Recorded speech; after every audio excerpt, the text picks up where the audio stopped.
রিহু এখন পড়াশোনা করছে, তো দিদি ওকে ডিস্টার্ব করছে, ওই জন্য ওকে চুপ করে দিচ্ছে। চুপ বলে চুপ করে দিয়েছে। পড়াশোনা করো, পড়াশোনা করো। স্যার কোয়েশ্চেনটা একটু বলবেন?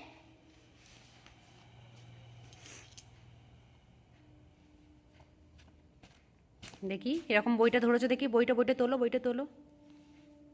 এই দেখো, বাহ, বইটা কি সুন্দর ধরেছে উল্টো করে। বলো অ আ, বলো, আবার বলো অ আ।